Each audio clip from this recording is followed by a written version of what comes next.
Dandelions. My name is Janice Brant. I'm from Tyndonega, Mohawk Territory, and I'm going to share a little bit of what I know about dandelions.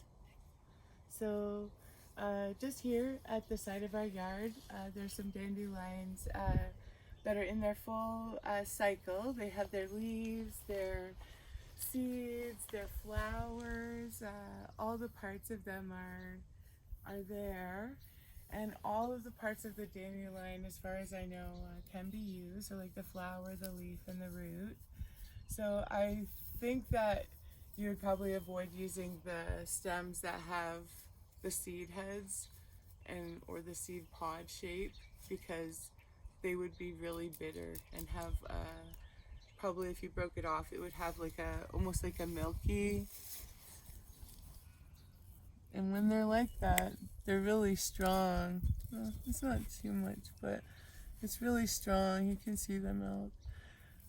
So that makes it very bitter. So my favorite time to use them is early spring, and that way you get them when they're the most tender, I guess, and tasty for eating in salads or like a spinach.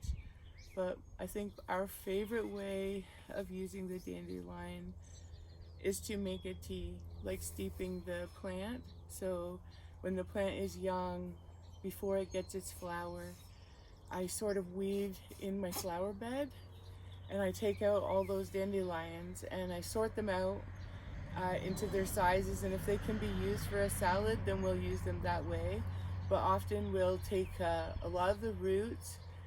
If the roots are big, you can kind of peel them, but if they're not big, you can just wash them, and we roast them. And my husband really likes the coffee, so it's like and it still gives you a lot of the healing properties of the dandelion to use it in whatever way you like. So if you like the tea, or if you like roasting the root and making coffee, or if you like eating the salads or like a spinach, any of those ways gives you the healing of the dandelion and the medicine. So, and then people use the flowers in all sorts of ways, which I think is really nice.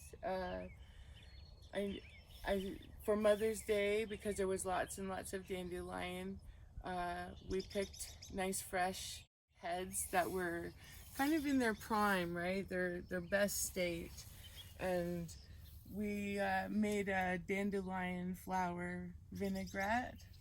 And so the idea is that the essence of that flower goes into the vinegar, and then you can use that vinegar as a salad dressing. You can combine it with other salad dressing type of ingredients that you enjoy, and again, you get the essence and the medicine of that plant. So there's so many ways it can be used, and I'm probably not even touching the surface of the different ways. It's just such a great plant. It's everywhere we look. I thought we might have a hard time finding them today because it's getting later into we're almost to the summer.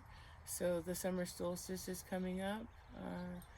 So the dandelion sort of goes into its seed phase at this point, and so then they're not in the state that we like them best for like using, so we just leave them at that point. But because we mow our yard, I thought, well, maybe we might have a hard time finding some dandelions, but they are really everywhere we look, and they're really beautiful, and I'm so thankful that they are here for us to use in different ways. I find I can get a lot of use out of the dandelions just by when I weed my flower gardens.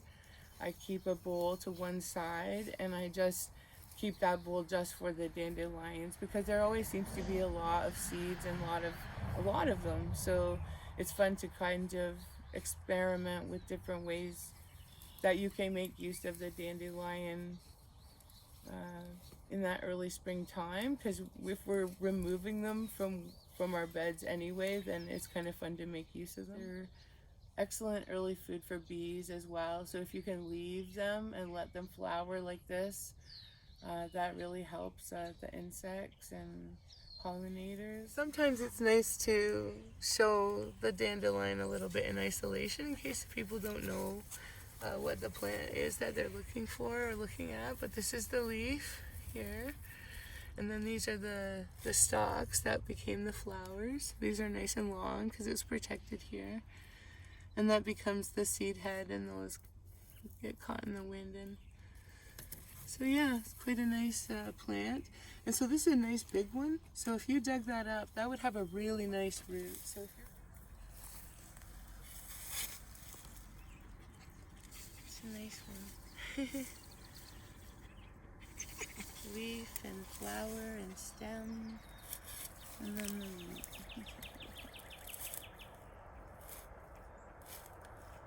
One of the things too that I guess I can point out while we're here is that right beside this one, so we see how this one has its leaves, its flowers, its seed heads. This one here, it's still quite a big one. It might have fallen off, but for ones that you like to try to eat raw, you'd want really small ones.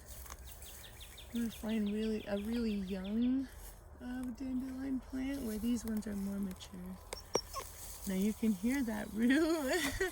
It's quite a big root and quite deep here. Now that's lovely for tea and coffee. And however you like using dandelion root. This part here, some people can use this sauteed, and then the greens differently. But this one is fairly mature, so you could expect that to be quite a bitter taste to this upper part.